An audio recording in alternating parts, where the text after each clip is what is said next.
All right. Welcome everybody to our Shelter from the Rain October 2024 Mommy Meetup. This one is open to the public, so it might not just be mommies on here because of the topic that we have. I'm gonna go ahead and share my screen.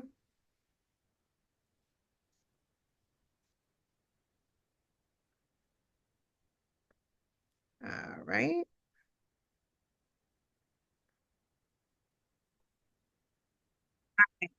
Heather, can you give me a thumbs up if you can see my screen? Okay, awesome. I can't see everybody else. All right, perfect. So welcome to our Shelter from the Rain support. I'm gonna say support group because we have some people registered that aren't mommies. But this is our Shelter from the Rain October 2025 support group. If you have never been to a support group for Shelter from the Rain, we meet monthly. And the idea with the support group is to create community and connection. We connect typically moms, but like I said, some of the topics are pretty broad and of interest to a lot of people. So we connect people with community resources. We also have a very strong focus on connecting moms to other moms. So as you will see in the next couple of slides that we have, you will have an opportunity to put in the chat some of your contact information if you're looking to connect with other moms. And like I said, this should be, even though it's virtual, a place where you can talk about any concerns that you have, whether it's parenting or self-development. But this should be a safe space for you. This is also required for anybody that receives resources from us, from our diaper bank or our pantry. So thank you for being here. If you're here because you have to be here for that, or if you're here just because you really want to learn about the topics that we're talking about, whatever reason you're here, we are very happy that you're here. All right. So the quote of the day is opportunists seek for chance, entrepreneurs make new chances. And I chose this because of our topic for today, since it's focused on entrepreneurship and how you can start a business. We are very big on not only creating a career path, but also increasing streams of revenue. So whether you want to be a sole entrepreneur, serial entrepreneur, or if you want to work and you're just thinking about other ways to bring in money. I did that for a long time. I worked full time for other people, but I also had side businesses that brought in money because I was like, at any point, I could lose my job, and what would I do to take care of my son? So I was always thinking about, okay, if one revenue stream stops, what can I have until I figure out how to get another one? So whether you're working full time and thinking about additional revenue streams, or whether you're like working towards quitting a full time job so you can work full time for yourself, this is a great support group to kind of, number one, get the information you need, and number two, maybe meet some other potential entrepreneurs or current entrepreneurs just to get advice on what it is you would like to do. All right. And as I mentioned earlier, everybody has an opportunity to connect. If you are on this support group and you really have a need to connect with other moms or want to connect, and even if you do this every time, do it every time because there's new moms that get on here every time. So you can put your first name, the ages of your children, your email or phone number, whatever you're comfortable with. You can put both of them if you're comfortable with that. Definitely put your email because I try to collect those emails and email all the moms right after this who want to connect with the information that you put in the chat. So at the very least, even if you don't put your phone number, please put your email in the chat if you want to connect. And then your main need, if you just want like a mommy to text sometimes, if you want to do play dates, whatever it is that you want to do. If you just want to send encouraging messages, because I know a lot of moms might not have capacity to meet in person or set up play dates, but maybe it's just a mom that y'all send each other encouraging messages. And if you're looking for anything specific, put that in the chat too. Like put your information in the chat if you're looking for a job, if you're looking for a 24-hour childcare, like a nanny, whatever you're looking for, there may be somebody on this chat that is connected to a resource. We might know of a resource, or like I said, a mom on this call may know of a resource that you need. So you may be one person away from something that you need right now. So go ahead and put that in the chat if you're interested in connecting. There may be new moms here who have never been on this before, and they are looking for a mom to connect with. So like I said, even if you do this every time, like, oh, I put that last time, put it in this time too, because there might be a new mom who wants to connect that's a little scared to put her information in the chat first. All right. Opportunities for moms to go out and do things. So there may be something that you want to do with another mom. Can y'all still hear me? Because it looks like my internet is Magda. Thumbs up. Okay, awesome. I just want to make sure you can still hear me. I didn't know if my internet was still solid. All right, so the Mommy Mixers, there's a group in Savannah called Savannah on the Move. You can look them up on Instagram. I have not seen them on Facebook, but they might be on Facebook too. But I know for sure they're on um, Instagram. And they do like walk, run events on Saturdays, and then they go to brunch afterwards. I've mentioned our group to them, and they're very much open to moms coming out and working out with them. So any type of health and wellness you want to do, uh, definitely sign up for those things. There's other groups in Savannah, things like that. And maybe there's a mom on here that might be willing to join you to do that. All right. And then I also mentioned earlier today, before we started, that we will put in the chat at the end of this meeting the Christmas link, the Christmas request link.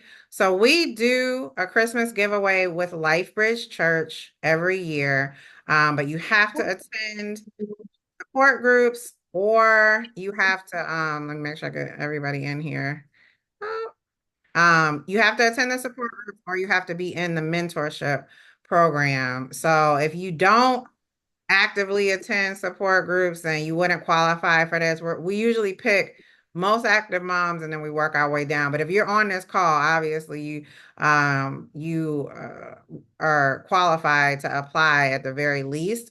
So at the end of this call, we're going to put the survey link.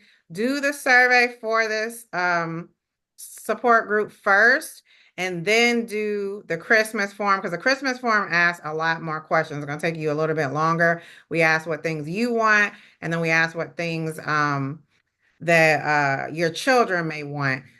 The new thing that LifeBridge wanted to emphasize, when you fill out that form, please put clear sizes, the ages, and the genders for each one of your children, because that's usually a problem. When people fill out that form, they don't put the clear sizes. Are they a child sizes? Are they adult sizes? Is it a girl? Is it a boy? Make sure that information is clear, because I always have to end up going back to moms, or they always end up having to email me because a form is not filled out clearly. So please make sure when you fill out the form, when we put that in the chat, take your time. You don't have to finish it while we're on this call.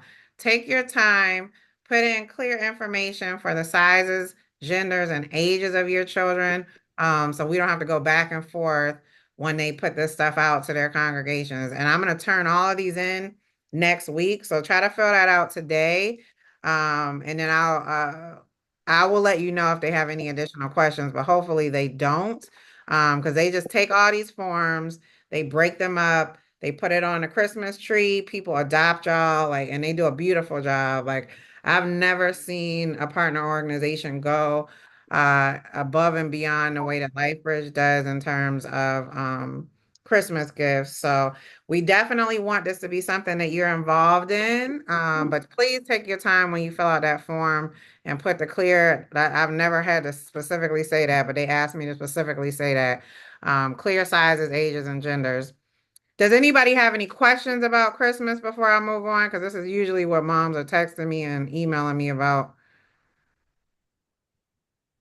Nobody? Oh, Magda. Oh, where is the form to fill it out? I'm gonna put it in the chat Okay, at the end of the support group. okay, Please fill out the survey first, because that one is really quick. Did you enjoy this session? Do you have any questions? What other Okay. topics you want? And then do the Christmas one. But we're gonna do Okay. it at the end. So try to everybody try to stay on till the end, and I'll put that link in the chat. Um, Anybody else have any other questions? Hey I, Jennifer, Mm-hmm. if the chat cuts out, will the form disappear? Mm, uh it won't disappear. It'll disappear from this support group. But if you have an issue, Heather, just email me Okay, and I'll send it to you. But you should be okay. I'll stay on until everybody clicks it. Like I okay, won't put it in the chat and close it. I'll try to make sure everybody on the call at least got it before I end the call. okay, great. Thank you. No problem. I have I a, had a question. Yes, Do you have an idea of the next in-person support group? it's that one. This one I'm talking about right here. So this Christmas giveaway is also our next in-person support group, which is December Oh, 17th. Yeah. So it's who is asking this? I can't see who's asking that. sorry, Jasmine. Oh, okay. Jasmine, we won't have another one until December 13th, which is the giveaway happens right after the support group because everything's packed up and they put it in your car. We don't open gifts there. But during that time, that 11 a.m. to 1 p.m., it's a support group for the moms. So we usually do, like, as you can see on the screen, we usually do Christmas photos. We have gifts for the moms. And then we usually have everybody go around in a circle. We don't have a presenter for that one. We usually have everybody go around in a circle. They tell us what like one word to describe 2025 and then one word they would like 2026 to be like. So everybody gets an opportunity to kind of share what they're going through and what they would like the new year to bring. But that's the last support group of the year. That's December 13th. Okay, thank you. Yeah, no problem. That's a great question. We typically only have three in-person support groups a year, sometimes just two. This year we had a cooking class in January. I'm not sure that Liz is going to do that again because it was very low attendance, partially because the weather was bad. But it was a lot of work that went into that, and a lot of moms did not show up. So I'm not sure that we'll have the cooking class in January again. I can ask her, but I highly doubt it. Maybe she'll move it to a different part of the year. I'm not sure. But we had the cooking class in January. We have the back to school giveaway slash support group in July. And then we'll have the support group in December, which is Hope for the Holidays, which is what y'all are looking at right now. All right. Everything else is virtual. I have a question. Yes. Okay, so this is my first time. My name is Sherry. This is my first time attending this meeting. Now, will I be able to have the opportunity to do this as well, or do I need to attend more meetings? You can do it. Fill it out. For sure. That's a great question. Fill it out for sure. But like I've mentioned, the moms who will have top priority are the moms who have been coming regularly, but we might have room for additional moms. Because I a lot of times I'll tell them, hey, we have extra moms outside of our normal number. And usually if I send it to them early, it's fine. And sometimes we have other people who will donate, and I know we have a couple other sponsors that will help us with gifts that they can't get. But if you fill it out now, since you're on this call, hopefully I can get you in if I send them all early.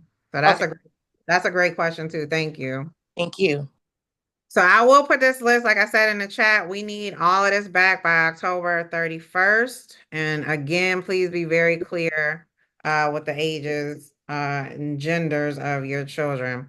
All right, so today our focus is Entrepreneurship 101.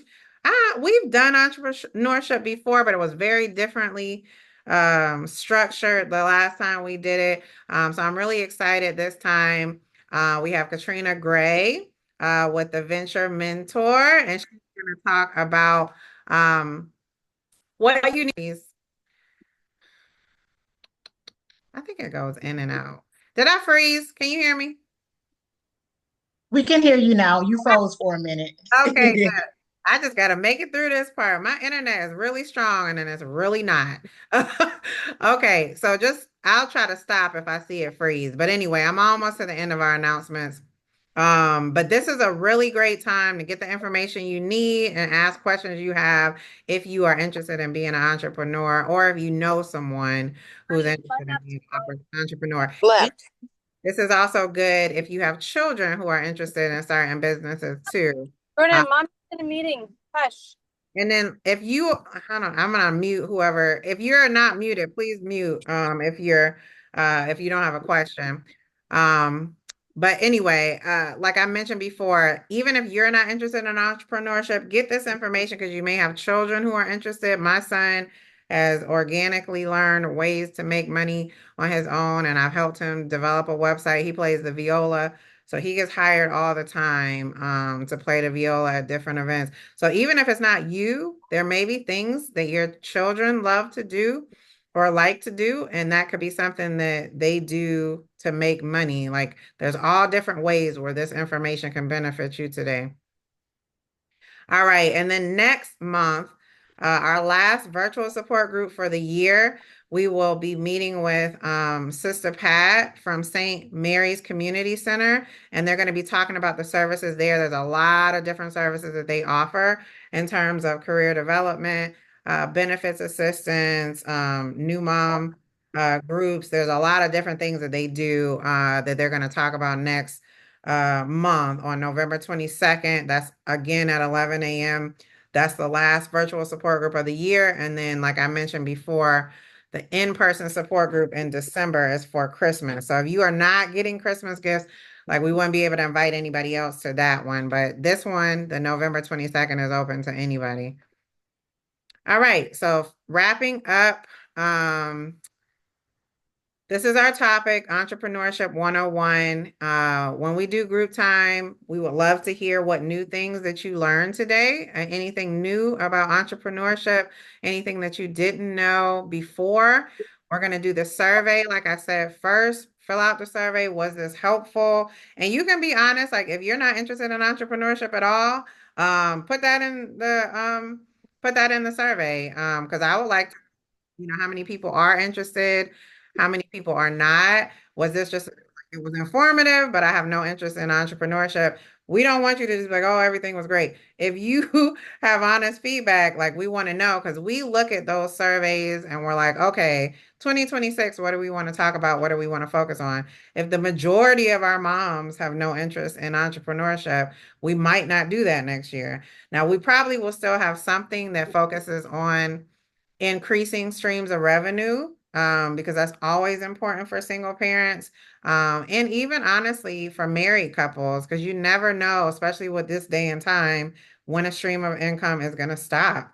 We're in a government shutdown right now, so you never know what's going to happen. We have government workers who don't have income coming in, some of them. So you never know in any situation when you're going to need to be in control of how your money is flowing. So put honest feedback in the survey if you enjoyed it, if it was helpful, if you don't have interest in it, but you have interest in something else. If you're not interested in this, always add what you are interested in.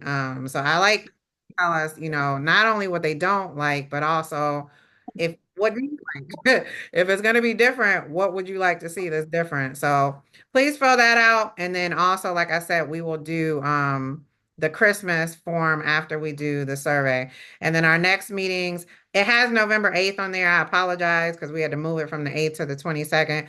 That should be November 22nd. And then December 13th is in person. So we're not meeting on the 8th. We're meeting on the 22nd. And you'll see that on the registration page. I'll email it too. Or whenever you register for the Diaper Bank support group, it'll say November 22nd, not the 8th. We have another event on the 8th, so we had to move it. Does anybody have any questions about any of the announcements before I turn it over to Katrina? Okay, awesome. So I think that gave a good amount of people time to get logged on before we started the presentation. So if you're just logging on or recently logged on, we just talked about all the stuff that's coming up for Shelter from the Rain. At the end of this group, there will be a link for the survey and there will be a link for the Christmas giveaway in December. So please stay on to the end so you can get those links. And now we'll go ahead and start Katrina's presentation. Good morning, everybody. I'm so excited to be here. I'm going to go ahead and get my screen, get my screen started here. All right. That looks good, Jennifer. Yes, it looks good. Okay. Perfect. Perfect.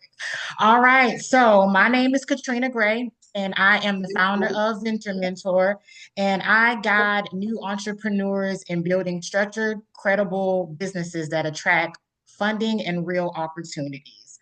So I want to thank everybody for coming on this Saturday morning to join me, and I want to thank Jennifer and Shelter for the Rain for having me.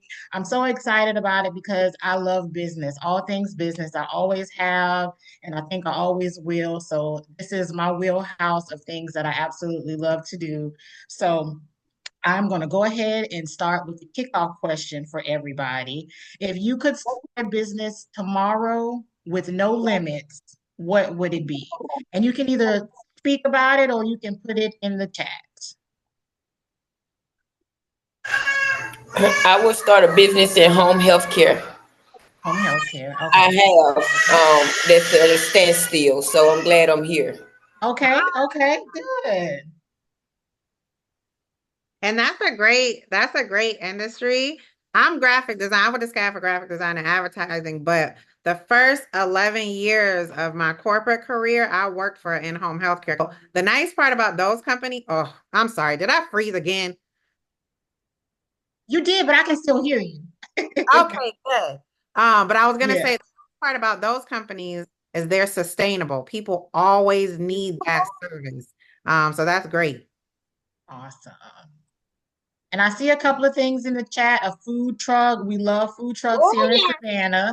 We me and Jennifer went to what was it? The Soul and Food Fest. Oh man, we had a good time. So yeah, food trucks. A Uh, food truck festival together. yes, we love food trucks here in Savannah. A daycare and an after school art program. I love that. Yeah, I love that. The kids definitely need something like that. Event planning. I love that. always need to take care of. Yeah, home health, transitional housing and transportation secure. I remember we talked about that before. That's needed as well. Skincare, property managed. There's always going to be a need for childcare, bookkeeping to help people with their Oh businesses. yeah. Yes, art therapy, all of that. I love all of that. Um, Retirement care. That's going to be one that's going to definitely be needed. As your parents and stuff, I'm at that age where my mom's getting older too, and I may not have the capacity to be able to help with that. So that's definitely something that's needed as well. So those are some really, really good ideas. So if you could start a business tomorrow, that would be what you wanted to do. So the next thing that leads me into that is why entrepreneurship. So everybody has different things or reasons why they want to. Money, of course, is the main thing. We all want to have more money. So that's of course that's kind of a given is money. But also I know for me, flexibility and control over my schedule is really big for me as a mom and as a single parent. That's really big for me. And I have my kids are a little bit older now, so I do have a little bit more flexibility. My daughter is 19 and my son is 16. But my son, he does have seizures sometimes, so my need for him. He still needs me a little bit more than my daughter does. So that's another thing where I kind of have to need a little bit of flexibility where if there's an emergency or something, I need to be able to get to him. Build something meaningful. I love everything about business and how it starts. I've always had a love for it. When I was in high school, I was in FBLA, which is Future Business Leaders of America. I was a part of Jobs for Georgia Graduates. I graduated from Savannah Tech. I have a degree in business management, certificate in human resources. I've worked since I was 15. Um, a side hustle that I had in high school was I would burn CDs. People would tell me what songs they wanted, and I'd get on Napster and LimeWire, which is probably not legal now that we're talking about it. But that's what we I was just did about back to say, then. I was just about to say, wait a minute, friend, we're recording. Yes, it's not around anymore, so hopefully that has a Yeah. limit of limitations on that. But that's what I would do. I would sell like $10 CDs to get money because I love getting my nails done. And my mom was a single mom of five, and anything extra or extracurriculum that wasn't in her budget. So I had to start working. I had to find ways to make money. I'd bake cupcakes. They'd be sold out by first period. Oh, wow. Um, so yeah, I've always had a side hustle, always, like always, always, always. It was something that I love to do, in any way that I can make some money. I was always looking for it. Kind of like you, Jennifer. You when you say you always had a side hustle, even when you have a business, I'm always looking for ways to make money because it's fun and it's interesting and you learn a lot and you build on all those skills that you learn, whether it worked out or not. You can always learn something from anything that you do. Yeah, and I think if you choose things that you like to do, it's better. It's Hmm. I'm not gonna say it's not because some people are like, oh, if you choose what you love, you never work a day in your life. I don't believe that. That's I not true. I It's all work. really hard and I'm very tired and I do things that I love. But running businesses, because I have two, it's a lot of work. It Like is. I don't people try to skate around. Oh, if you love it, it's fun. No, it's a lot of sacrifice. I'm working when other people are sleeping and out having fun and like I work a lot. Hmm. But I Yes. do think if it is something you enjoy, it is fulfilling. Like I love helping moms. I love building brands, and those are my two businesses. I design different things and I help people. So like I think if Hmm. you pick what you love, you will work, but it'll be more fulfilling. Yeah, that's very, very true. And I have I don't know, I mean, it may have been a post or something that I made, and I was telling somebody it's all work. No matter what you do, whether it's a 9 to 5, entrepreneurship, business owner, you're gonna work. I mean, that's just it's all work. It's just like you said, if you love it or how you do it, but you're gonna work. There's no way around it. I mean, unless you marry rich and you can just kind of live that lady of leisure life, That's what then I'm yeah, trying to you get just to. that's the only solution I can think of right now. I So want to work so when I want to work. when you want to work, yeah. Some people are blessed to have that. So yeah, and turn your passions into skills that earn you some money. So doing things that you love that will eventually earn you some income. So that's why a lot of people choose entrepreneurship. So we're going to start with what it takes to start, and it's a mindset thing. A lot of people don't want to be entrepreneurs, and that's fine. So my target audience is those people that have a passion and an interest in entrepreneurship. Because I hear a lot of people say, well, everybody can't run a business, everybody can't be an entrepreneur. Who's going to be the 9 to 5ers and all that? And I get that.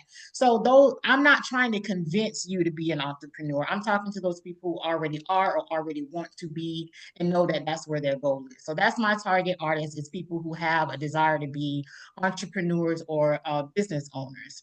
So it's all a mindset. So business isn't about having it all figured out. You have to start where you are. Many people think that they have to have everything figured out before they start the business. And the truth is you really don't. You start where you are with what you have, and because action beats perfection. So if you're waiting for the perfect moment to start, then you're never going to start because it's never going to be the perfect moment.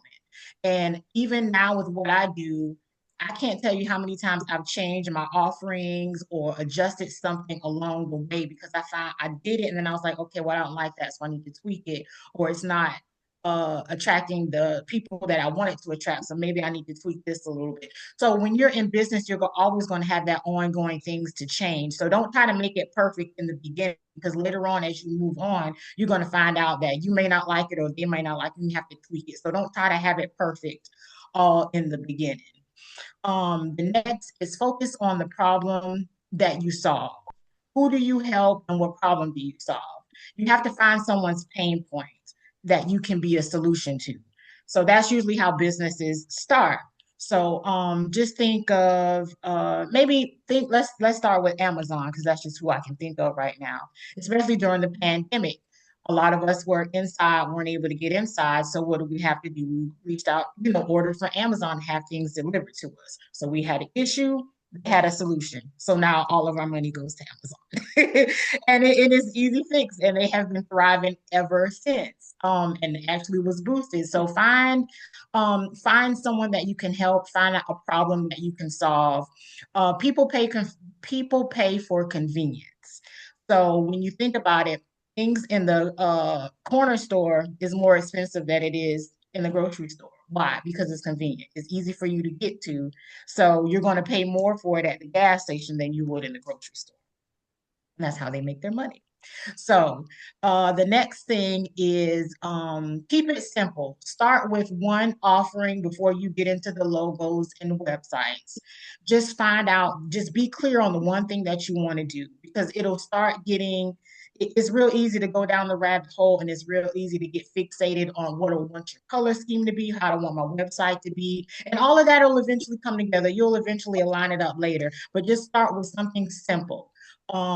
Someone in the chat said they want to do bookkeeping. So you want to be a bookkeeper to help solve a business owner be able to have their books clear. One solution, one problem, make it simple for easy to find you. Don't try to overcomplicate it. Just start with one, and then you can build on later on. You just don't want to overcomplicate it. That's how you learn, grow, and figure out what works. Keep it simple and stay focused on the next step.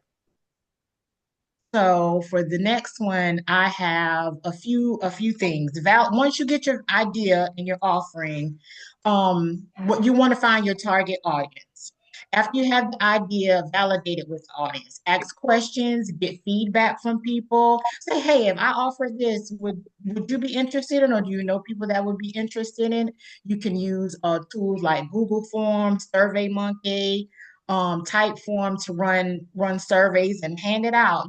Put it on Facebook or in a group and have people fill it out, so you can kind of get an idea of what it is that people actually want, so you don't waste your time trying to force people to take what you're offering. You already know that's what they want. So when you do that, next thing, choose a business structure.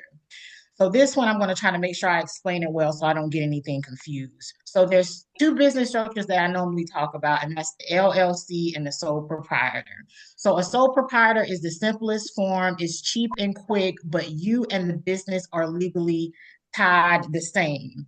So say if you are offering home health care, which I wouldn't suggest you be a sole proprietor home health care because there's a lot of risk in there. So if somebody wanted to go and sue you because of malpractice or a fall or something like that, then your personal assets would be tied into that lawsuit because you're one entity in that.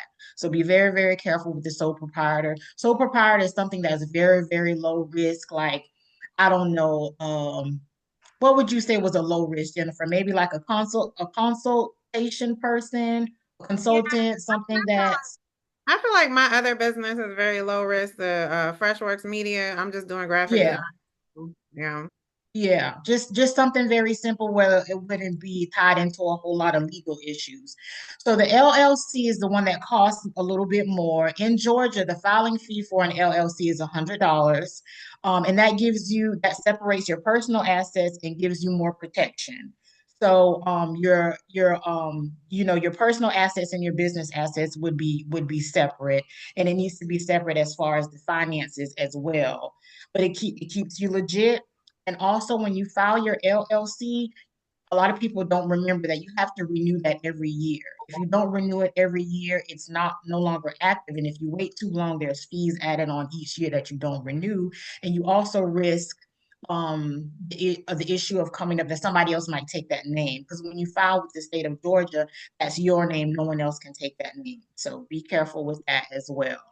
And And there's a then way they can look that up too, right? Oh yes, I think I have it. I think I have it on the slide, but if not, I'll make sure Okay. I put it in the chat. I'll make sure I put it in the chat as well. Yeah, I just Um, wanted to make sure because I know that did come up with one of our moms. She had a really great name, but a lot of mhm. other people are using it. And I just wanted to see, like, for her, does that matter in the state of Georgia? Because sometimes it'll be a name that's being used for like a different industry in a whole different Right. section of the country, but yeah, I just want to see if they could look that up and see if their name was like usable. Yes, and on the website you can search any business name because it's all public information. So she can type that in and see who has it. And sometimes if it's not active, she can, then get that name again. And if it's the same name that she really wants, she might just have to tweak it a little bit to make it look a little different. That's what I said. Yeah, Eh, yeah, yeah. You have a question in the chat. Do you still need a RA for LLCs? RA. RA for LLC. What's the RA? I don't know what RA is. Registered agent. Is that what that Oh, is? a registered agent. Okay. You can be your own Yeah. registered agent. You can Mhm. be your own registered agent. Yeah. Yeah, so my LLC, my accountant, my CPA files that with my regular taxes. Hmm. LLCs are much easier because it's a whole lot of extra you have to do. Yeah. And so with Jennifer's business being one of hers being the nonprofit, which is Shelter from the Rain. That one I cannot. Yeah, no, she cannot. So she has a board and a whole team that handles that part for her. So it depends on how your business is structured, would you ever need it? So a lot of the LLCs that I talk about are like, it's called a single member LLC, which is what I am. So that means you're the owner and the operator of the whole thing. So you would be okay doing a registered agent. If you want to get a registered agent, you can, but most likely they probably will charge you a fee just to kind of keep up with everything and give you reminders of when it's time to renew it. That would be that person's responsibility as well to keep it active and keep you updated on any changes that the state of Georgia has. So the next thing is oh, somebody had another question. Yeah. Do you have to have the LLC registered in Georgia, or can they do that in any state? If you are operating the business in Georgia, it has to be registered in Georgia. Yeah. Are you in Georgia, the person that asked that question? Because I know we have people logging in from different places. Oh, okay. She said thank you, so maybe that was good. Okay, yes. Okay, so then we're going to get legit. That means Oh, getting, I'm yeah. sorry to interrupt you. She says she does, but some of her work is virtual. I don't think that matters though, right? Yeah, I don't think so. As long as she's residing in Georgia and that's where she's paying her taxes at, I think that's fine. Yeah, because that's the same thing with me. Like I could do a Mm-hmm. logo or a website for somebody in a different, like in New York or in a different state. Yes. I'm still a registered business in Georgia. Mm-hmm. Exactly. Um, the next thing, getting your EIN number. EIN number is an employer identification number. And the way I kind of break it down is it's basically like a social security number for your business, and that's for tax purposes. And that allows you to get a bank account and it keeps your money separate. Some people will try to, I've seen other things on the internet where people try to charge you for an EIN number. An EIN number is free on the IRS website. That is nothing that you have to pay for. They will issue you that for free.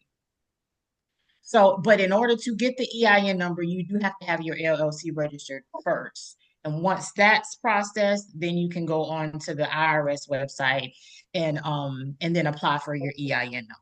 So keep that in mind. It is free on the IRS website. You just have to fill out the information. Any questions on that one before I move on to the next one?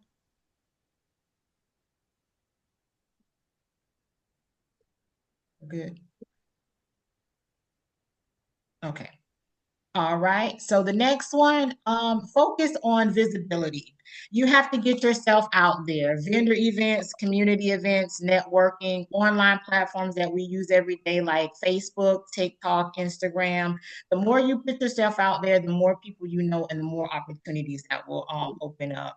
I know when I first started, a lot of it, I I was not comfortable being out as much because you're going to be seen when you're out and talking about your business and stuff. You're going to be seen, so you can't be afraid of being seen and talking to people. It's just how they know who you are and what you do and how to even refer you or even use you as a resource. So don't be afraid to get out there. I know some people are introverts or not really good at public speaking and being out, but it's definitely something that I'm an introvert. Yes, if you believe it or not, Jennifer is an introvert. I am. And so I wanted to say that because a lot of people are like, oh, well, I'm not like Jennifer, I don't go out. I don't, that's not my natural thing. My job makes me have to talk to people and I care about people. So I've done leadership training, which says that because I care about people, my social skills are really strong. But I Mhm. would much rather be at home with my dogs. Like I don't like going out, I don't like big crowds. I hate constantly having to, when the pandemic hit, people were like, oh, you probably were miserable. I was like, no, I was so happy. I was watering my plants, like I was at peace. Just happy. I Yeah. say that to say, even if you're not an extrovert, if you are passionate about what you do and you really want what you do to succeed, you can bring that out of yourself. You just have to make sure you schedule time to recover from Hmm. time you're with people. So like if I'm with people a lot, which like I'm getting ready to go into fourth quarter, that's constant meetings, Christmas, all this stuff, mentorship, graduation. I have to schedule time in between things to recover. So don't think just because you're an introvert, you can't do it. You can do it. You just have to figure out how to take care of yourself. Exactly. You have to do what works best for you, but definitely get out there.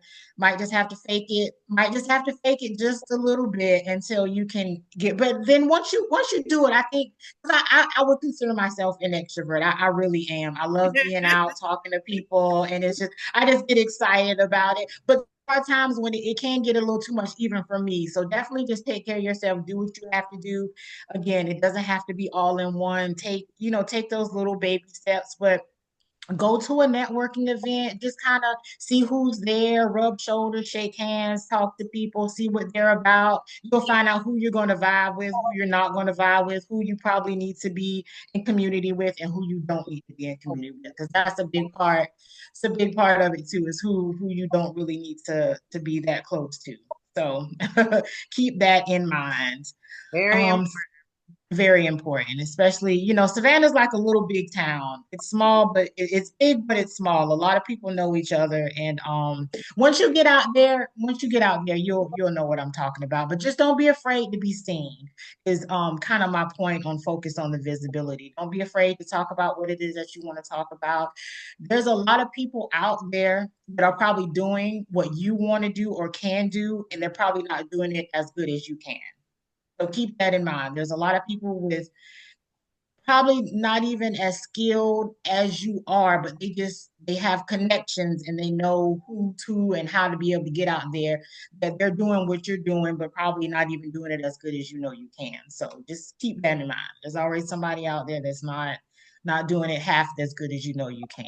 Yeah, and I think it's important. I'm really glad you said that. I've worked for a lot of people, and when I say like millionaires, they didn't know, they don't always know what they're doing either. Like, and I Right. think it was really good for me to see that because I was like, I was in meetings with people and I'm like, wow, they really don't know what they're doing.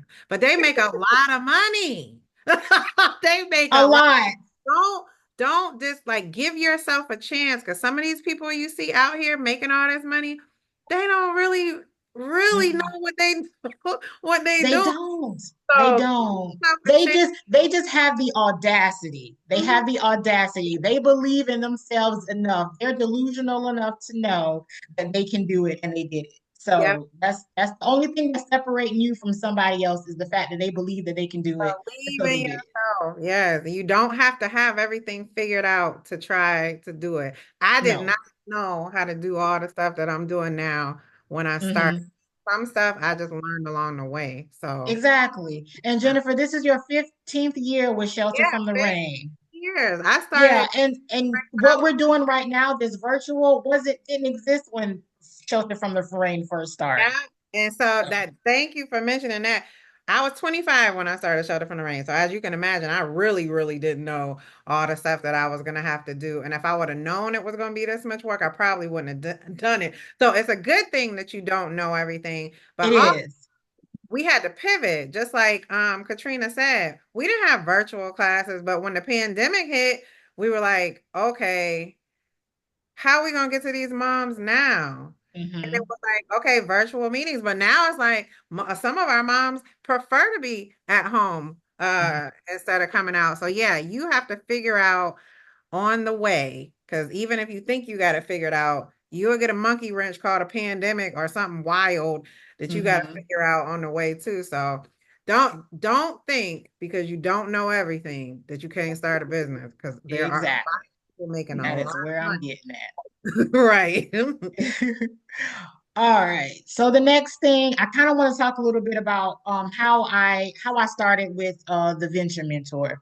Back in 2023, I had a surgery, and I was working at a staffing agency, and I was there a lot longer than I should have been. I was working for that staffing agency for about 7 years. And when I first started it, the goal was to be there about 3. So I had overstayed a long time, and I was in management, and the money was nice. The money was nice. But when I tell y'all, it broke me down mentally. Like I hated working there.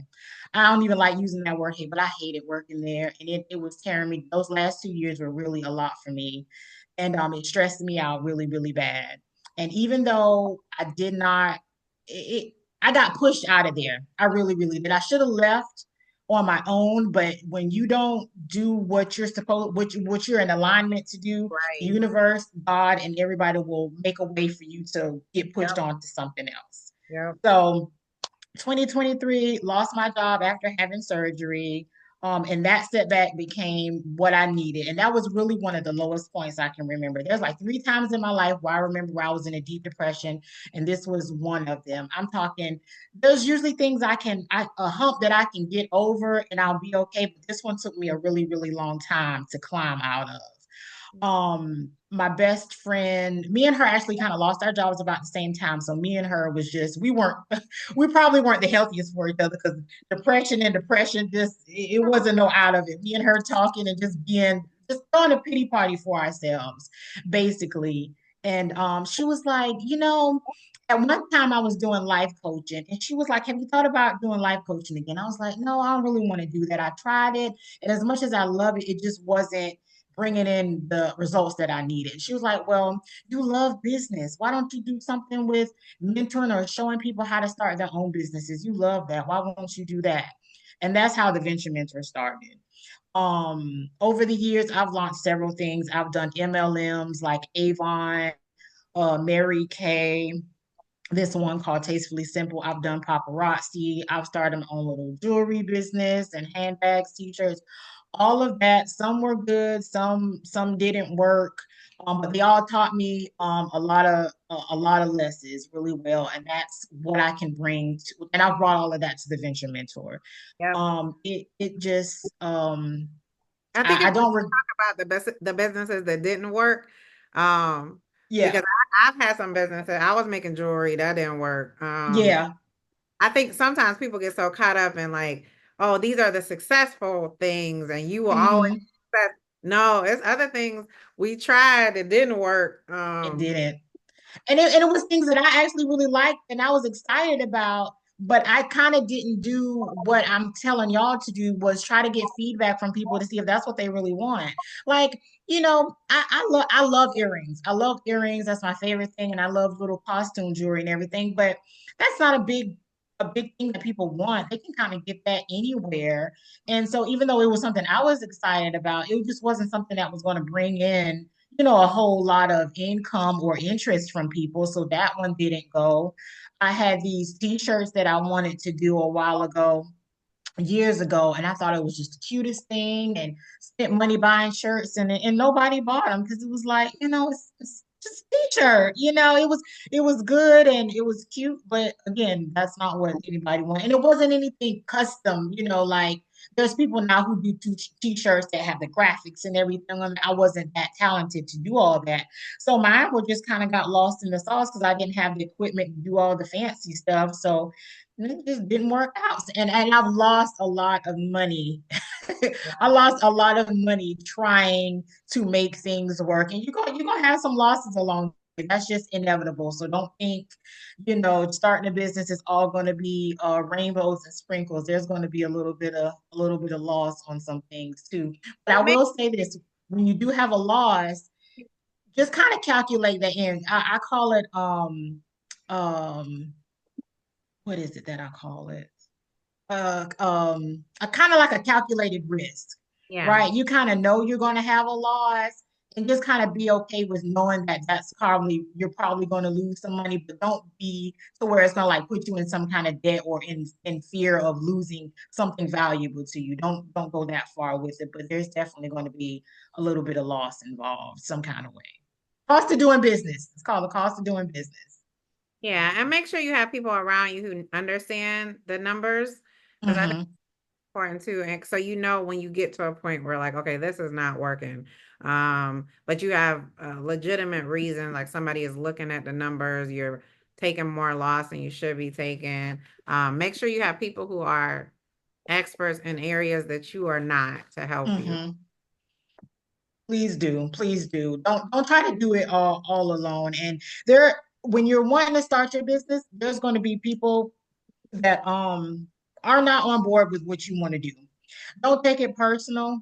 That's just not their role in your life. Especially family members, everyone's not going to understand your desire for entrepreneurship or being a business owner.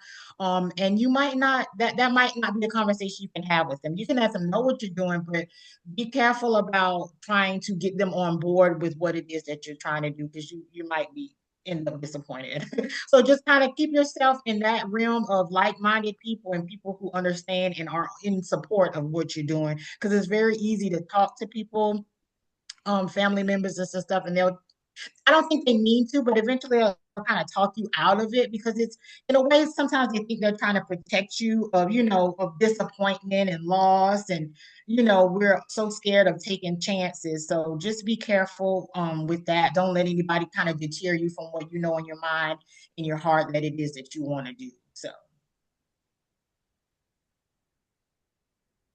So the lessons, there were lessons that I've learned. Fear is normal, but staying stuck is worse. Um, there's always going to be some kind of fear or being scared to start, and that's a normal, natural feeling. Just don't let it keep you where you are, especially when you know there's other places that you want to go. Again, don't expect it to be perfect, because it's just not going to be perfect. But it might be perfect for you. You know what I mean? It might not, it's going to look different from everybody else than what it is for you. So just if you're a little scared, that's all right. Be scared and do it anyway. um, Community and faith matter. Like Jennifer was said, make sure that you have community around you and people who care and can give you resources or referrals to things that can kind of help you move along in the process. You're definitely going to need that. It's not a easy or simple process. So having community matter and faith in a lot of faith in believing in what you want to do. That is a big thing, because if you don't believe in what you're doing, then nobody else is going to believe it either. So you have to be your biggest advocate, your biggest cheerleader. Make sure that no matter what anybody says or does, you're not moving from where it is that you want to go and where you want to be at, because you know you're capable of doing it. If you weren't capable of doing it, it wouldn't have crossed your mind. So don't let that deter you at all. Bet on yourself. Don't sit around and wait for anybody to discover you or wait to be seen or hope to be seen. You're going to have to like get out there, be visible, let people know who you are, what it is you're doing, that you're capable of. Um, it just you can do it. You can do it. Just bet on yourself. Believe in yourself is the biggest thing that you can do. What felt like an ending was really a beginning for the venture mentor for me. A platform I built to help others strong, stay consistent, and grow with confidence. Because I've been there, I know what it's like. It's ugly. It can be ugly, but it also can be very rewarding. And I love what I do. I just really really do. I love it. I could do it in my sleep. I can do it even if I'm not getting compensated for it. I enjoy it that much. I do enjoy getting compensated for it, but you know what I mean? If it's somebody is reaching out to me and want to ask me questions or anything, I'm always excited to answer any questions. So I'm proof that starting over isn't the end, it's just a setup for the next chapter. So going forward, we are going to do 3 action steps that you can take right now. Even small steps move your business forward. So I have 3 things I want to talk about that you can start today. So the first thing is define your business foundation.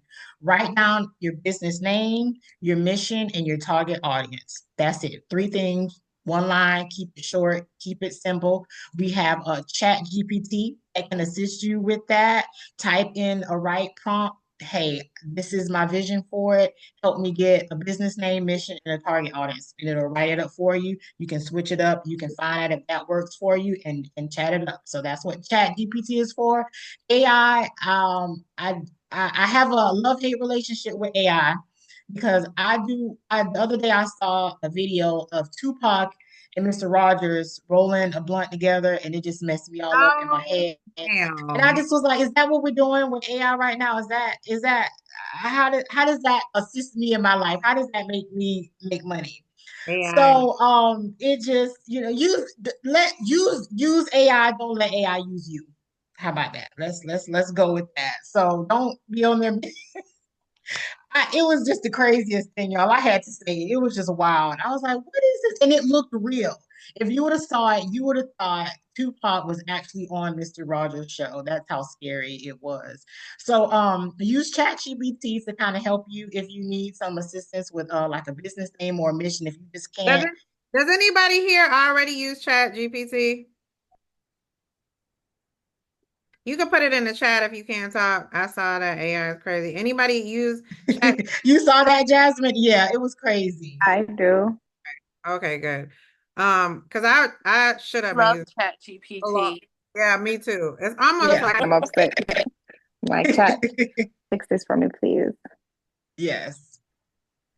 And I okay. like it. I like it even if I'm trying to word something. Like I know how to word say it, but it's not worded how I need it to come across. Especially if I'm doing an email, I'll say what I want to say, and I'm like, listen, can you just refine it to where I can get the point across that I need, and it'll do all that for you. So it is very, very helpful in certain things, but I just don't overly depend on it. You know what I'm saying? Because I think once people start overly depending on that type of technology, it removes the ability for you to think for yourself. So you know what I'm saying? When you're interacting with a real person, you can't be like, oh, hold on, let me type in ChatGPT to see what I need to say to respond to this. You know what I'm saying? So just be careful with it. Don't be overly dependent on it. It is supposed to be a tool just to help you get along, do things like that. So But but it I do is recommend it.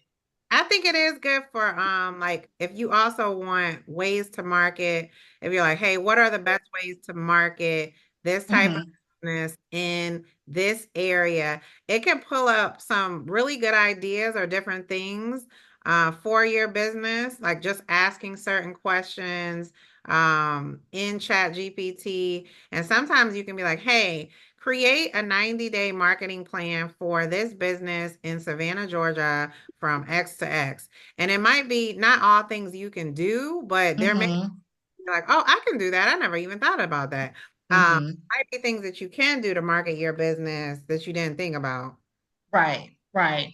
And it's I don't know where I saw it at, and if I think of it, I'll put it in the chat later. But there's certain because I've used ChatGPT sometimes and it doesn't give me the result that I'm looking for. So there's specific prompts that you need to give it in order for you to get the result that you want. So keep that in mind too, because sometimes I'll put in something and I'll be like, that's not what I wanted it to do. So you have to remember this is just a computer and it's going by what you as the actual person is telling it to do or asking of it. So there's certain prompts that you need to be aware of to give it in order to get a certain result. So keep that in mind. I'm pretty sure there's a YouTube video or something telling you which prompts to get in order to get a certain result that you want from it.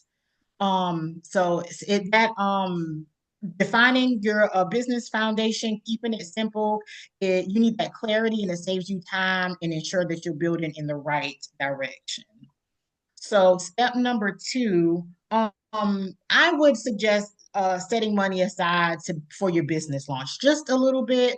Think of things that we spend money on that's not really necessary, that we're not going to get a return on our investment. A little bit here and there, just to like, I'm gonna just put this aside for something that I might need for my business. Maybe it's a printer or a paper or ink or just a small setup. I suggest at least putting a little bit of money to the side just so that you aren't scrambling or using money from a different source that you want to build that from. Um, Research banks that offer accounts with no minimum balance or monthly fees so you're ready when that time comes. So I work along with my business. I do have a part-time job as well, and I'm a part-time teller at the bank. So I see a lot of things dealing with money and everything. And the funny thing about it is the bank that I actually refer is not the bank that I work out. That's not what I don't suggest that to those entrepreneurs that are just starting off. Two banks that I do recommend, and you'll always see their name on sponsoring events. So keep that in mind. Those banks that are community based and pour money back into the community, always keep an eye out for those. So ViStar Credit Union, They're amazing. amazing. I have an They account. sponsor I have an almost account with them. everything we do. Yes, they're a big sponsor of Shelter for the Rain. So whenever you see sponsors, a lot of times you will see ViStar, and that's something that I noticed too. And it's actually one of the reasons why I opened up a bank account with them. But they do have a business bank account. There's no monthly maintenance fee, and there's no minimum requirement to have. And when you're first starting out, that's going to be big because you don't want to be giving your money away. You're trying to build. You're trying to build. So keep that in mind when you're looking for a business bank account.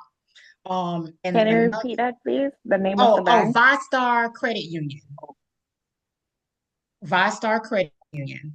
I just And posted them. If you follow us on social media, Shelter from the Rain, on Instagram or Facebook or mhm, LinkedIn, we just shared and thanked them, I think yesterday, for sponsoring our Christmas show.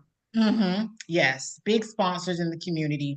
The other one is TC Federal Bank.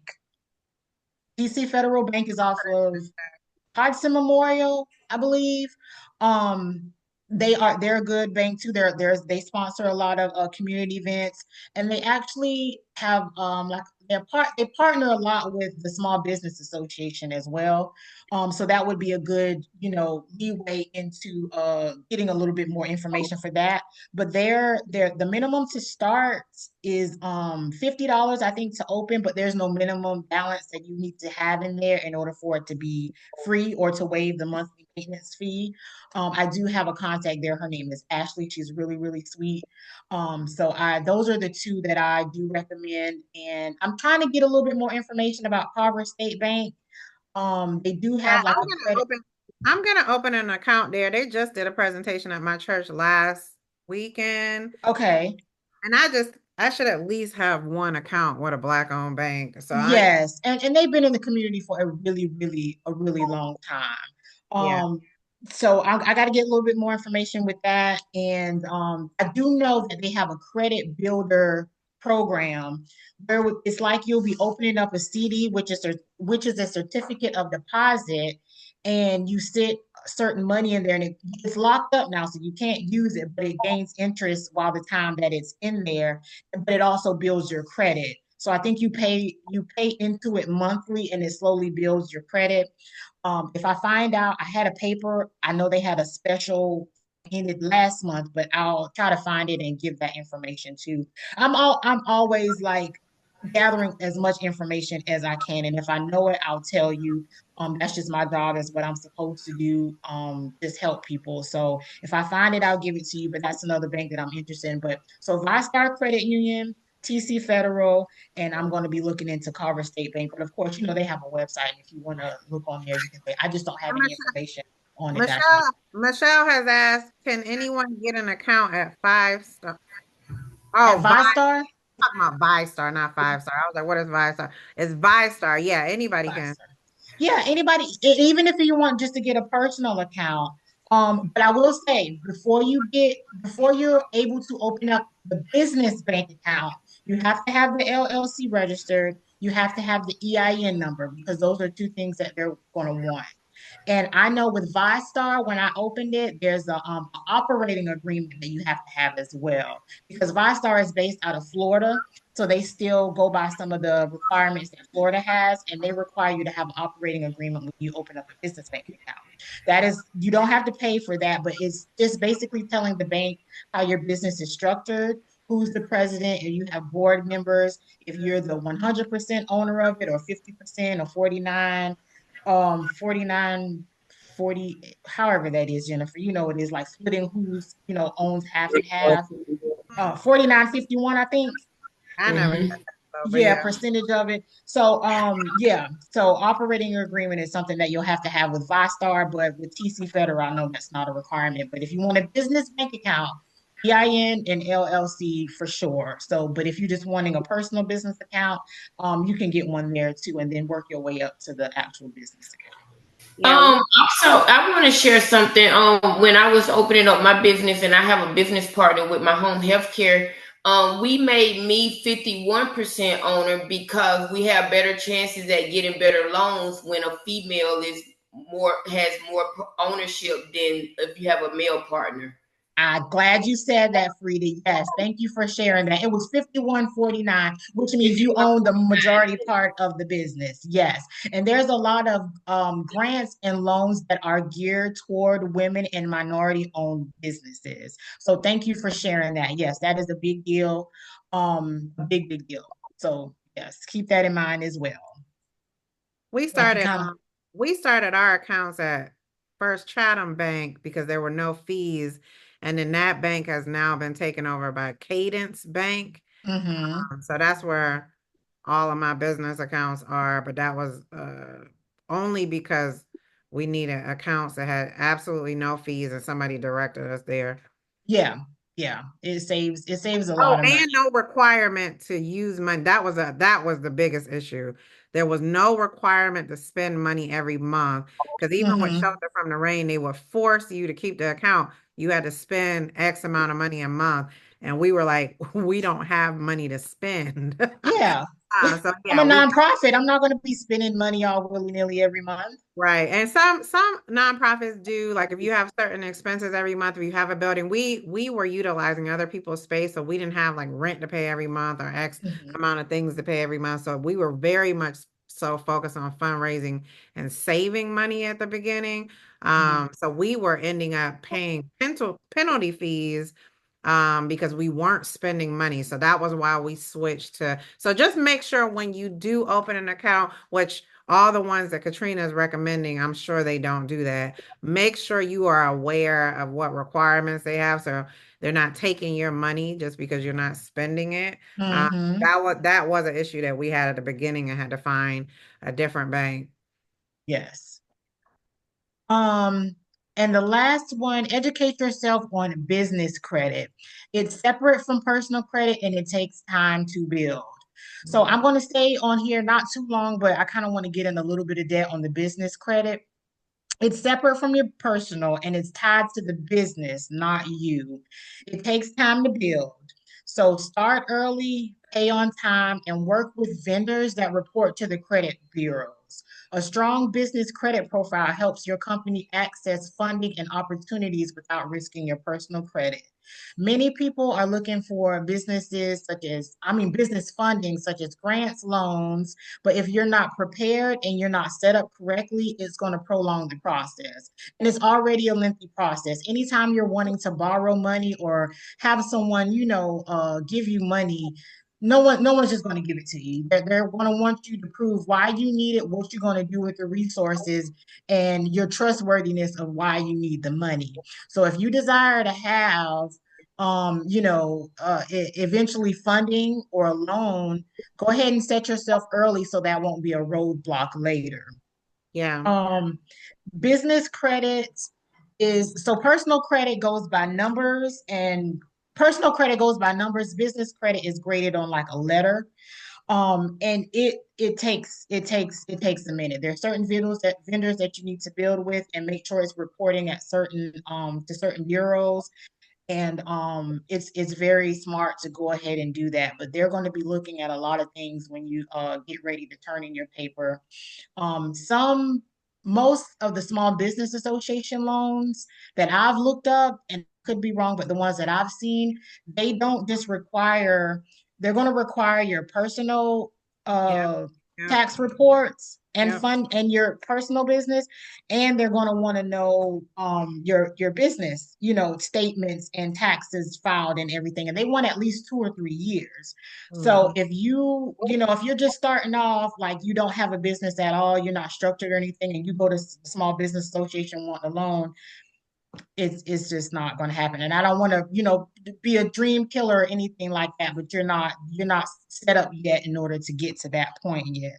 So what I try to do with the aspiring entrepreneurs is try to get you ready for that. And it's going to take anything worth building is going to take a little bit of time. So you have to have some patience, and you have to understand and be realistic. Know that that's just not going to happen right now. You're just going to have to build slowly until you get to that point where you can just have all your paperwork ready, turn it in, and that won't be a roadblock for them to say, well, hey, we can't help And I just want to add, your personal finances will always be relevant. you. So Yes. just make sure, because we are in the process of applying for an ACE business loan right now. But when we had to I had the CPA turn in all the paperwork that they wanted business wise, and she also has all my personal taxes and stuff. But they will want to know what you have. So like if Mm-hmm. this loan, if you don't make back this money, what can they take from you that's equivalent to what you're about to Collateral. from them. Collateral. So just be mindful. Like you're starting a business and yeah, you might be asked for a loan, but they're gonna be like, all right, let's see what your money look like. Mm-hmm. What collateral, like how much, and that's why we talk about any of the moms on here who have been in our 9 weeks of financial literacy with Dave Ramsey.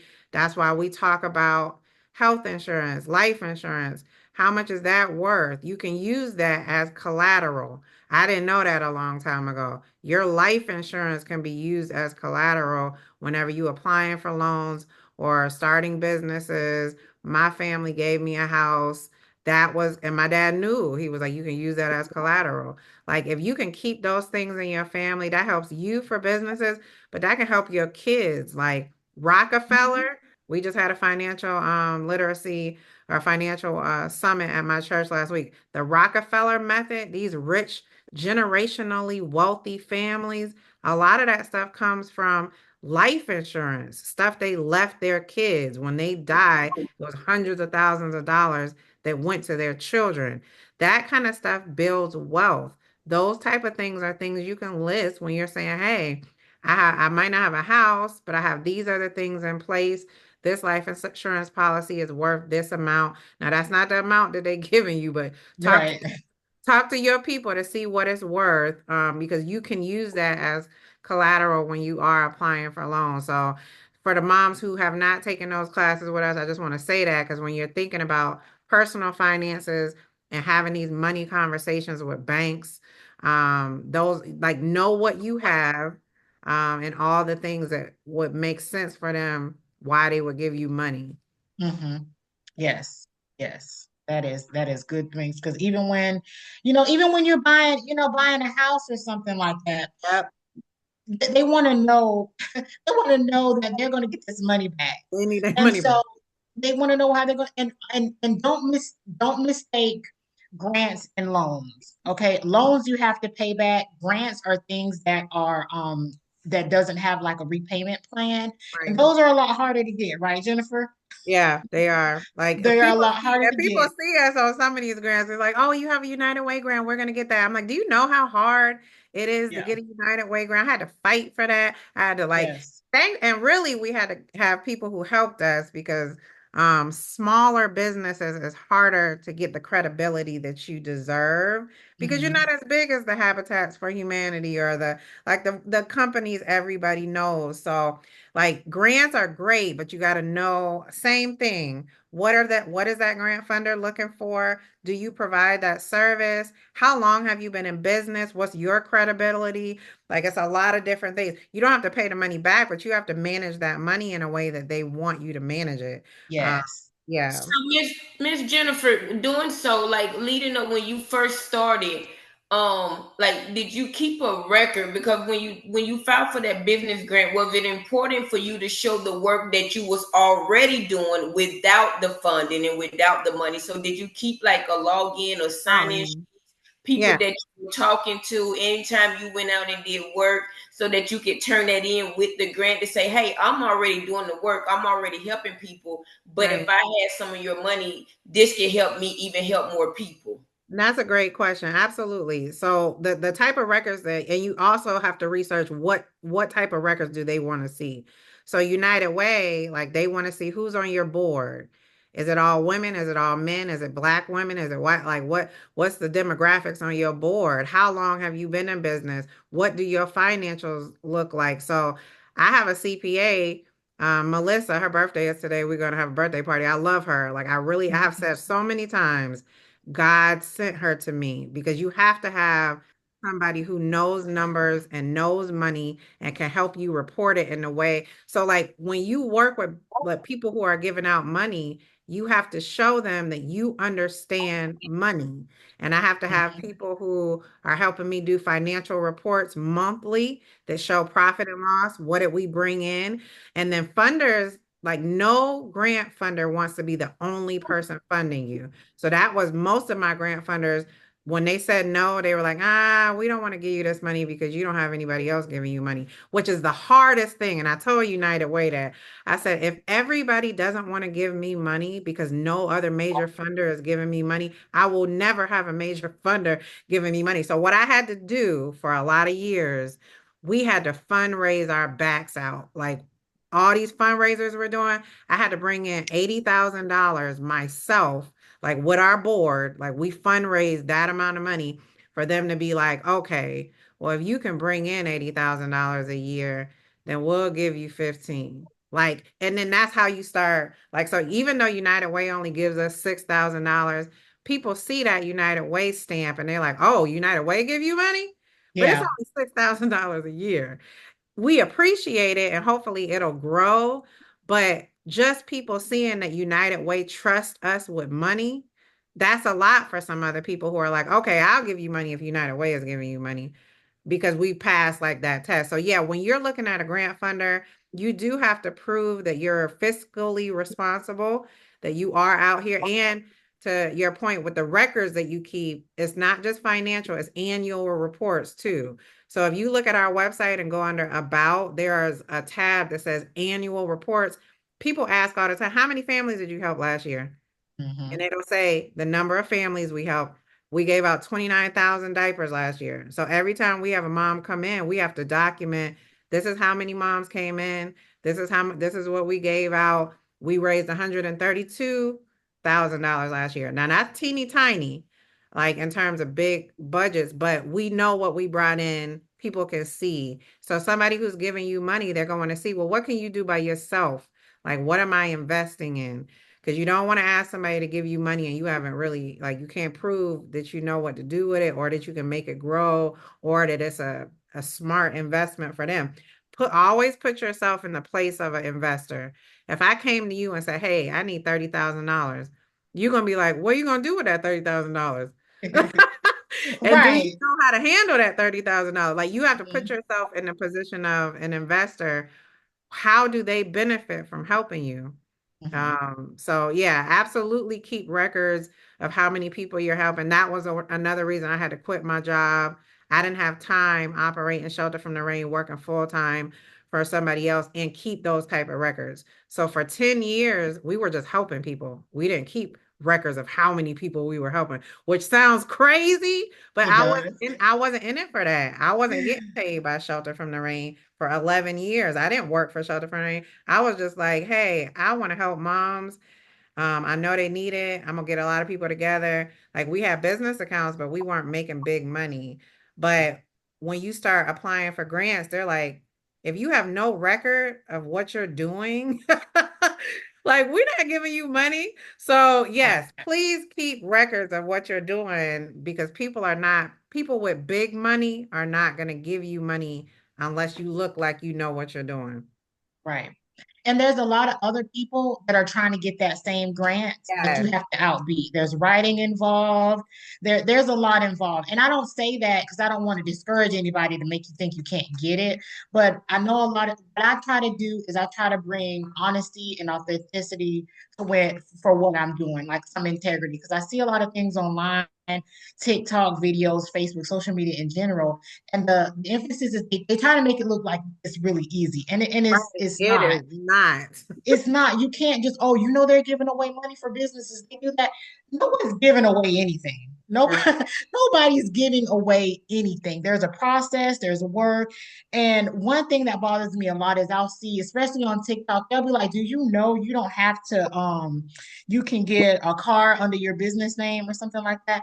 Like, if it's not for the purpose of a business, then no, you cannot. And you're not supposed to get something under the business name for personal use. That's not what it's for. So stop following these people on TikTok, and they're trying to things because it's not. It's all work.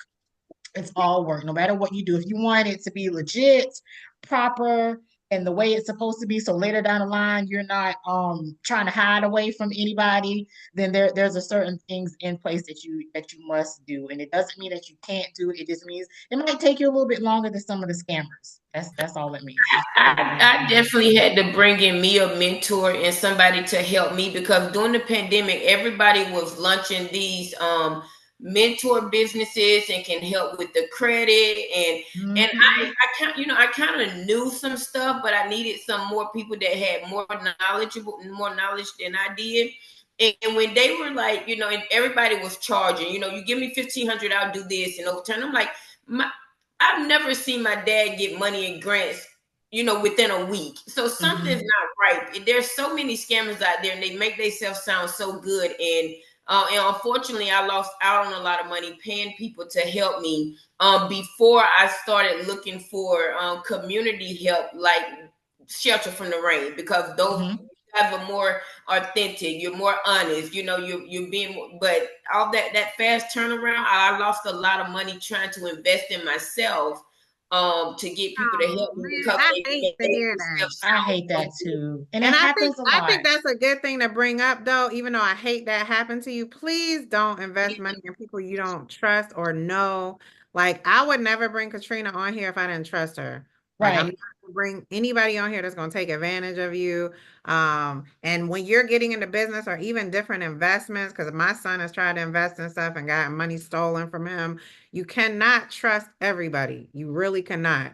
And I don't even associate with people if I don't really, really know like a little bit of their record or I don't know somebody who does.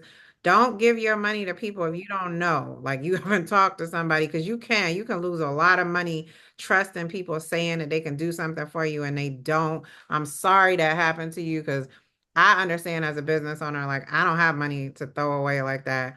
And it can make you not want to keep going because you trusted somebody and they took advantage of you. So I'm sorry that happened. I'm gonna throw that to Katrina because I know she probably got something on that too. Yeah, listen, I work in banking. Like I work at the bank every day, Monday through Friday, and I see a lot of scams. I'm already hip to it before it usually hits, you know what I'm saying, social media. I know what they're trying to do. One big thing that I don't like, and I don't, if this is your business, I don't want to like crap on it, but when somebody tells you that they can repair your credit, be very careful about that. I don't suggest it is because if I'm paying you $75 a month to fix my credit. That money that I'm giving you, I can just pay the creditors. That's why am I paying you to do that? And the emphasis is, oh, well, we can remove things off of your credit. If it's legit, if it's a legit claim, those credit card companies and those people that they're not dumb. If it goes off, they can put it back on because it's a legitimate claim. You know what I mean? I've rebuilt my credit so many times with credit cards and things like that. Those people want their money. That's all they want. And if you pay them, you can do settlements and things like that. With that money that you're paying somebody for a quick fix, that's $75. You can just pay the creditor. You can call them right now and be like, hey, I have this balance. I don't have the full amount. Can you work out a payment plan or can we settle on a certain amount? I get settlement letters right now. I got two of them yesterday, just so y'all know. Two credit cards that I owe. And they want to settle me for half the price. And that's an easy fix. Why would I go pay somebody hundreds of dollars when that money can just go straight to the creditor and I can be done with it? So just kind of keep that in mind. If you know somebody who does that, or if that's your business, I don't mean to make it like, because some people, that's what they do for a living, but I just haven't seen it work in my eyes to where it makes sense for somebody to pay somebody else to clear their credit. When you just want to fix your credit, you can just give that money to them yourself.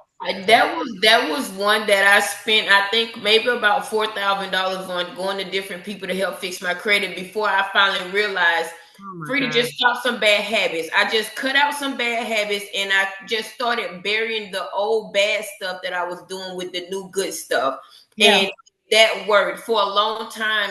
After I messed up my credit a lot, I couldn't get a real bank account, so I had to do Chime and Cash App, and Yeah. that's so discouraging to me. But Chime actually helped me to build my Your credit. credit. They And do have a credit builder program. Time. yeah, It's and good. I've it done that one. worked for me. And last week, I was able to open up an account for the first time in 6 years with Synovus. Oh wow. Yeah, I was Nice. so excited, but now that I've done so, and I just tried it because I was next door, and I was like, let me just go over here and try again, and they did. But I'm thinking Synovus was the wrong bank, but now that I'm looking at their fees and all of that, so I'm gonna look into that later. But I just cut out a lot of the bad habits, things that I was doing, and that helped as well. And then by paying so many different people, I started putting little nuggets together and figuring out how to do things on my own, Mm-hmm. and realized that I was trying to pay people to do stuff that only took 5 or 10 minutes out of my time, Right. a week probably, maybe an hour out of my time, sit down, focus on this, what letter I need to send, what the letter needs to say, and I just learned some stuff. So I just cut out a lot of bad habits that I was doing, and started burying the bad stuff with new good stuff. Yeah. And Frida, you might be really good. Have you ever applied for our mentorship program? I'm waiting on the next class. Okay, perfect. That'll Okay. be good. That'll be good, Yeah, because I Jennifer. think you are in a very good position to just build on what you are already doing. Absolutely. Absolutely. All right, and I put the survey link in the chat. I'm gonna let Katrina finish. But Yeah. I put the survey link in the chat because I know we're right around the time of wrapping up. Please Yeah. complete the survey link, and then I'm also gonna put the Christmas link in here. But complete that survey link before you complete this Christmas link that I'm about to drop. And we are about to wrap up because it is 12:32. Yes, ma'am. So the last one is connect or plan your next move. So identify one person, one community or tool that will move your business forward. You already have Shelter from the Rain as a resource. There's a lot of free information out there, YouTube videos, social media. I'm here and I'll give my information at the end on the last slide. But yeah, just find your community, find your people, find out what works for you, and connect there. Reach out to a mentor, join a business group. There's a lot of networking groups in Savannah, a lot more than there used to be. So just kind of, every maybe once a week or once a month or however your schedule allows, go to one and see what they're talking about, seeing what they're doing. There's one at Paladin Park that I'm going to be going to next week, and I should have put it in the chat, but I just thought about it now that I'm talking about it. But just kind of roam and find out what works for you and find out where your people are. Momentum builds confidence. So don't just let your idea just be an idea. A lot of people, they come up with all these ideas and they're great and they're wonderful and they just sit on it. So it doesn't do you or anybody else any good if you have an idea and you don't work towards it, or you don't, it's not out in the world. So don't let your idea just be in your head and in your heart. Allow people, because someone needs it. I'm pretty sure someone's going to need that idea. So work with it, let it grow. The harvest, you don't get the harvest the same day you plant the seed. So when you go out there and you plant seed, whatever it is, you got to water it, you got to nurture it, you got to let it grow, and then the harvest comes later. So don't expect just because you have it today, everything's going to come together tomorrow. So just have patience. Just have patience with that. That's one of the big things that I'm learning myself as well. So I don't know if you all can click on these resources or not. It is a hyperlink. They can, Jennifer, but I'm not if sure. you send me, if you're okay with sending, either send me the presentation or send me this one slide, we can Okay. send that to them. Because Yes. these are really important, y'all. Yes. For everybody who really is starting a business, or I saw Michelle put in the chat that her daughter does hair and might want to Mhm. start a business, these are great resources. SCORE, you can get a free mentor who's retired to help you build a business one-on-one. There's a lot of free Savannah Entrepreneur Center. There are a lot of free resources, and like Startup Savannah has like a competition. You can pitch your business. Like there's a lot of different things that are not at expense for you, because like there are things you can pay. Like if we can work with Katrina, if there's some services that she has that she can offer that Shelter for Noreen can help you afford, we can do that. But if you can't afford or you don't have a budget for this, but you're very interested in starting, at least have the conversation with some of these free resources so you know what money you need to save for these services. And then reach out to Katrina too to see how much her services cost. Even if you can't afford them now, that might be something you budget for later. Because having somebody who walks alongside you and helps mentor you, that is better than trying to figure it out and making mistakes by yourself. I was fortunate to have parents who were entrepreneurs, so a lot of my mentoring came from them. But if you don't have people in your life who can help you with business, get people who can. And Katrina is one of those people. Yes, yes. I try my best to. Um, I think we got Q&A. Jennifer, I don't know if we have time for it, but I actually have oh, let me go back. We're at 12:37. We got to probably like 10 more minutes. Okay. So yeah, and I'll make sure Jennifer gets the things for you. Mine is at the top. It's just a little toolkit that I get with some simple steps on how to get started. Small Business Association, they're local. You'll see them in a lot of places. HubSpot marketing, actually, there's an SEO certification that I'm actually going to take up and look at. And that's just how to like structure your website to be able to pop up on Google and have like keywords and names so that people can kind of find you, because you don't want to chase people. You kind of want them to come to you for your services. I And have linked to this is also being recorded, y'all. So when we put this up, all of this stuff will also be in the video, but I will try to email at least this one slide to Mhm. everybody who registered for this, that I have on the list. Hopefully everybody on this call was registered for this support group. So hopefully you're on the list and you get this. If you don't, just email Yes. me next week. If you don't see it by next Wednesday, um, Yeah. email But me and it's such a good list. And especially Savannah Entrepreneur Center, they have things like all month long, like free services where you can go to the class, some virtual. It's and I still even go to some of these things. So this isn't yeah, even yeah. isn't just for like new people or people who don't know. Anybody can come to these things. I'm always learning. I'm always gathering Always. information that I can share. So it's all of these are really good resources. And I started with a score mentor. When I mean, I got most of my information from my parents, but I did like spend some time with a score mentor when I first started. Mhm. So this is my information. I do want to thank everybody for joining me on this beautiful And Saturday. please email her, y'all, because it might Yes, be easier. please. If y'all screenshot, take a picture of this. If y'all email her, hello, knicolementor.com. Like email her to try to get that list because it might be faster for her to Yeah, be yeah, I'll on. have it. And I have Facebook, Substacks. On Substack, I love Substack because I get to kind of do a more of a long form of things that I think about and that I enjoy talking about. The last one I think I did was about Amazon. Amazon did not was not a profitable business until they reached their 10 years. And Oh wow. um yes, Jeff Bezos, which depending on how you feel about him, I'm just using him as an example. When he first started Amazon, his goal was for growth, and it was for growth basically. So even though Amazon wasn't profitable until that 10th year, all the he was still in business because there was a cash flow.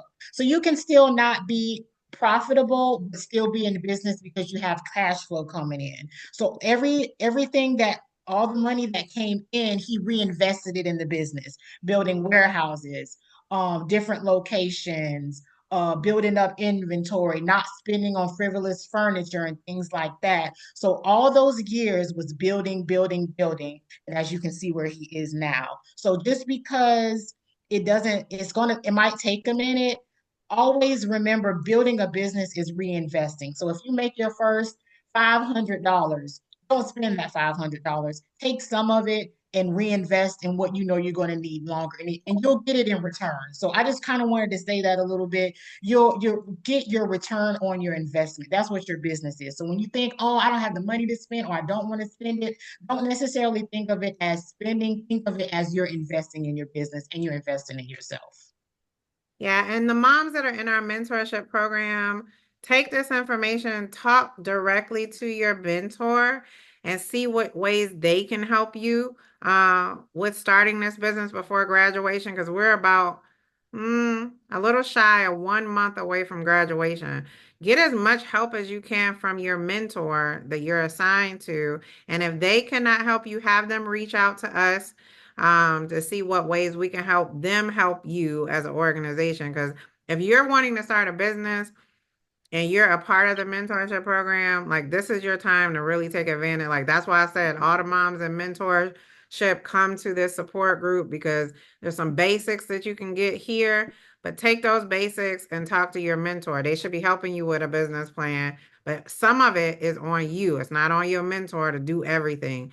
They can give you an outline, they can help you start a business plan, but you have to do some of the work as well. This is not them doing it for you, but they should be able to help you get to a certain point before you graduate next month with your business. Like, don't leave or graduate and you wanted to start a business and you don't have the fundamentals to do that.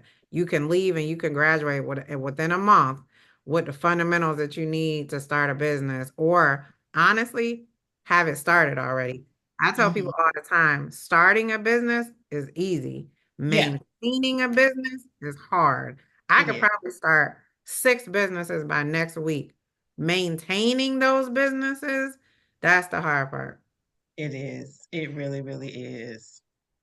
So, Does anybody have questions before we wrap up? I want to end by 12:45 if we can. Does anybody have any questions? The chat has the survey link. Do that first, and then it has the Christmas link. I've seen a lot of surveys come through. Thank you. And then do the Christmas one. I'm gonna try to stay on here for y'all to get the Christmas link. Because I'm like I said, I'm gonna try to turn those in and to the I posted my website okay. in the link as well because I don't think I added that on the slide. Thank you for having Miss Katrina. This was my first time, and I'm so happy I was here, and this is what I got for my Oh, first meeting. So thank you. I have your information. I will be reaching out to you. Okay. Yes, I look forward to it. Did you do the survey, Frida? I'm having trouble. Will you email me the link? Yeah, because I would like you to put that, because I send the surveys to the speakers so they can see if you got a lot out of it. So I would like to get that documented that you Yeah, I've tried a couple of times, and I kicked myself off the whole entire oh, okay, let Zoom. me email it. I see a lot of surveys coming in, so I don't feel like anybody else really needs that. Does anybody else need me to email the survey link? All right, Frida. It's Frida Green, the Gmail. Okay, I think I'm gonna Yep, see. Yeah, 3302. Yes, ma'am. yeah. All right. Anybody else need help with the links while we're still on here? And if you've already gotten your links and you don't have any more comments, you are free to log off, but I'm gonna stay on for anybody who has questions for Katrina or has issues with the links in the chat, because I know some moms are on their phone and they have issues with trying to get this link. Anybody else have questions while we still have Katrina? Okay, thank y'all. Thank you. Yeah, thank you so much, Katrina. This was very helpful. Yes, I enjoyed it. Yeah, I love talking business. Oh yeah. I mean, because it's so layered. It's so layered. And even in the mentorship program, I talk about insurance, getting insurance for your business. You can do Uber for business, where if you like need to Uber somebody to work or from work, or you need to use it. There's no need to use your personal Uber, and it has all Yeah. your expenses and all. There's just so much. It's so much. Yeah, no, there is a lot. And I think when you have certain mindsets, and I always tell every mom this, everything that you're doing right now are things that, whether your kids admit it or not, they watching you. Oh yeah. And they are on some level going to mimic your behavior, good or bad. They're going to mimic it. I was in Mm-hmm. a situation this week because we got a Christmas show coming up and I got family flying because it's 15 years we celebrating. So I got some family flying in from Ohio. So I told my son, I said, yo, I said, grandma flying in, Uncle Lloyd flying in. I'm like, you going to be here? And he was like, no, I'm booked. I'm working that day. And I was like, and I'm like, you're gonna miss the Christmas show. It's 15 years. And Ma, he said, I'm happy for you. He said, but I gotta make money. And I was like, oh my God. And I was like, and as mad as I was when he said I gotta make money, I was like, I did this. Like Yes, I raised him like this. you And so I was like, absolutely even though did. I was mad, I was like, your boy is working. That man said Your he got boy. goals, Jennifer. What'd you say? He got goals. I know, but I'm like, I don't ask you to come to a lot of stuff. And I'm like, and I don't get mad when you don't have money for Mother's Day or for my birthday. I'm like, I'm asking you to come to one thing. Yeah. Anyway, he's a musician, so it's hard, like when you have gigs during the holidays, it's hard to Mhm. say no to that. Cause I was like, can't you reschedule? Can't you tell them you can't come? He was Right. like, no, he was like, they will never hire me again. And I was like, all right. But anyway, yeah. So I say that to say your hustle, like what your kids see you doing, they will adopt some of them, not all of them, because entrepreneurship is not for everybody. I will say No, that. no. And it's not, and it shouldn't be for everybody. But for the ones who are interested in it, like they will have more confidence. Like I have more confidence starting a business because I saw my parents doing that stuff. So it was never something in my head like, oh, I can't do that. It was like, no, my dad was a pastor. He owned his own treatment center. Like my mom was selling books, selling stuff out of the building that he was in. Like they were Mhm. always doing things. So I never in my head was like, oh, that's not something I could do. Or it was like, okay, I could do it. It's gonna be a lot of work. Yeah, But if you don't have anybody close to you that's doing that, it still does not mean you can't do it. You can definitely do it. That's why we do stuff like this, because I know everybody was not blessed enough to live with an entrepreneur or have a direct line to somebody who can give you advice that cares about you. We care about you. Like yeah, we not related to you, but we care about you. We don't want people taking advantage of you. If I refer you to somebody, it's somebody I trust, or I know one of my people trust them. I know Katrina.